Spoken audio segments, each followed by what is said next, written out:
kepala Indonesia nomor 7, kopiahnya nomor 11. Sehingga telinganya itu kopiah.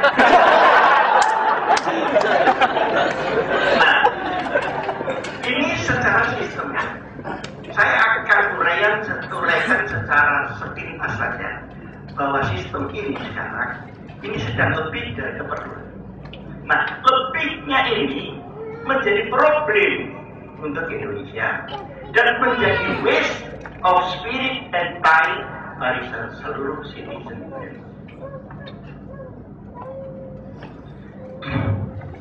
Saya akan mengambil contoh bahwa Indonesia presiden, tetapi kabinet rasa parlemen. Jadi ada presiden, kabinet presidentil rasa parlementer. Nano. Ada demokrasi rasa bisnis. Kenapa? Karena demokrasi diberikan pada saat orang lapar, maka dia akan tukar demokrasi itu dengan sembako. Nah, 50% lebih kekuasaan negara berada pada parlemen. Parlemen selain dia punya hak budgeting, hak controlling, hak budgeting, controlling, dan legislative. Ini ditambah satu lagi, executing. Dia ngambil menteri. Dia fit and proper test calon dubes. Dia fit and proper test. Jadi pekerjaannya mengukur orang, padahal dia masuk di parlemen tanpa ukuran.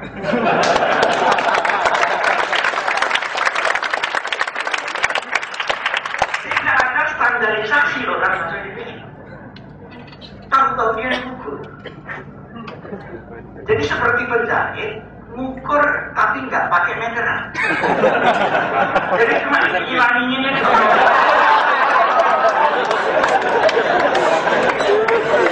Nah, karena kabinet ini presidentil rasa parlementer, maka selain profesional, partai mengambil jabatan di situ yang mestinya partai untuk negara menjadi negara dikapling untuk kepentingan.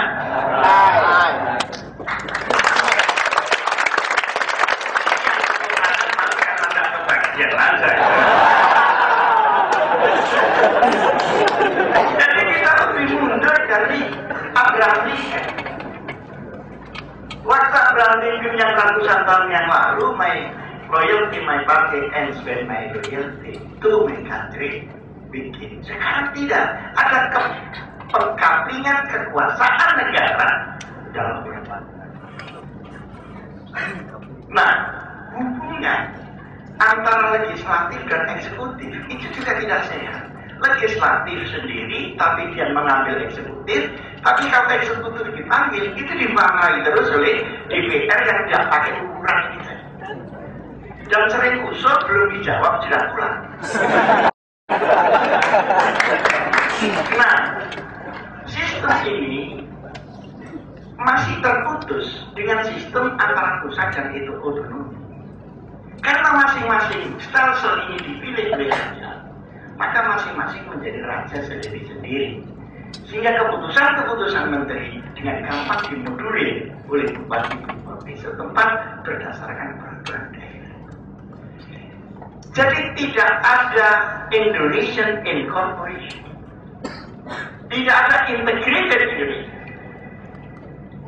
Nah, seperti ini, kalau ada apa-apa, nggak ada yang tanggung jawab. Karena pecahan-pecahan ini semuanya, kekuatan-kekuatan itu, maka tidak ada aliansi idealis, yang ada aliansi pragmatis sesaat yang instan. Inilah salah satu faktor kenapa deradikalisasi terus mengalami hambatan di Indonesia. Karena penguasa itu lebih senang berpikir vote daripada berpikir ideal.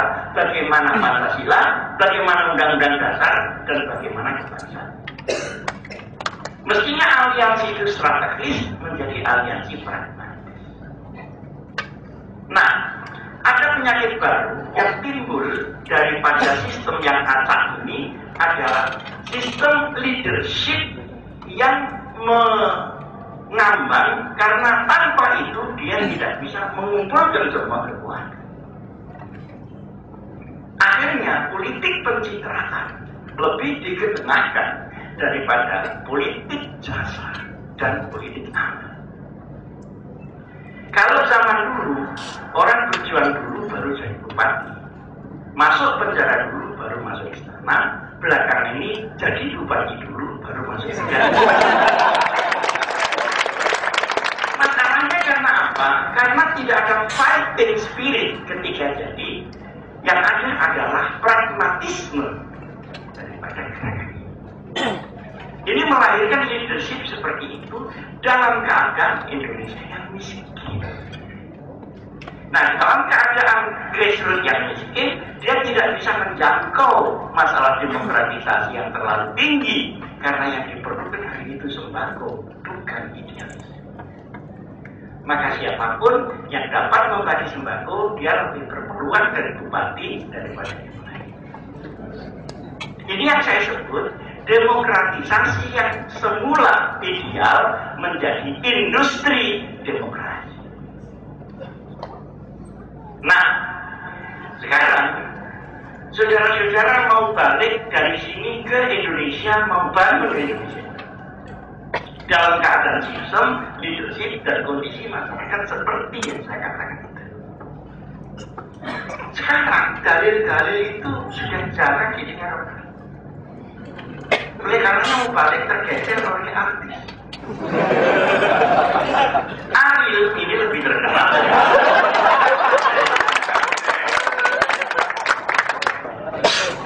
Itu kenapa? Karena demokratisasi yang datang terlalu cepat justru akan menjadi industri demokrasi. Seharusnya orang itu kenyang dulu, cukup makan, cukup papan, cukup pendidikan, cukup perlindungan hukum misalnya, maka demokrasi akan datang natural. Tetapi kalau ini ditumpahkan di dalam kondisi yang begitu miskin, maka yang terjadi seperti yang kita lihat sekarang. Hari ini, jangan lagi ilmuwan mau membangun, tidak bingung, itu sudah bagus.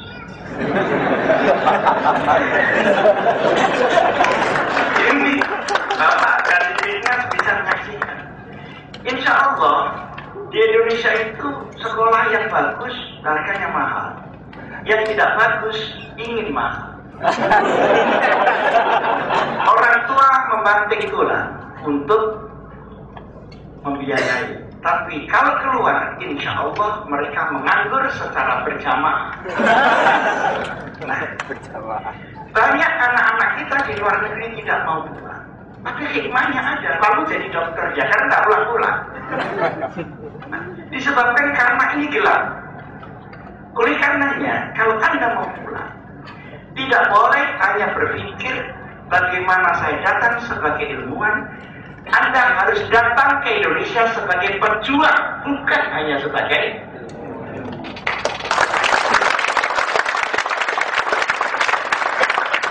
Nah, di sini karakterisasi yang ada di Indonesia mulai muncul.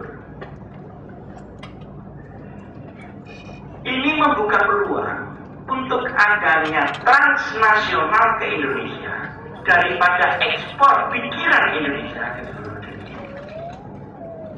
Kenapa? Karena satu faktor liberalisasi, yang kedua faktor sistem, faktor leadership, dan faktor kondisi ekonomi. Nah, oleh karenanya, saudara-saudara sekalian,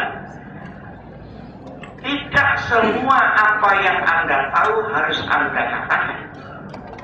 Tidak semua yang Anda tahu bisa dilakukan. Tapi secara selektif, dilakukanlah hal-hal yang memang bisa diterapkan di Indonesia. Saudara-saudara berada pada kawasan negara yang monorelik Islam. Akan pulang di satu negeri sendiri yang multi religion dan multi culture. Di Arab ini 32 negara kurang lebih, tapi culture-nya satu, ya Arab itu. Arab ya sudah itu Arab. Biar Arab itu ya biar tetap jurusannya ke kambing semua. Tapi di Indonesia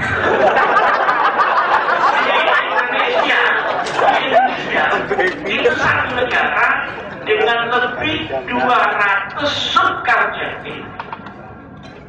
dengan 6 agama. Agama kita terbesar dalam jumlah, tapi bukan terbesar dalam potensi dan peranan.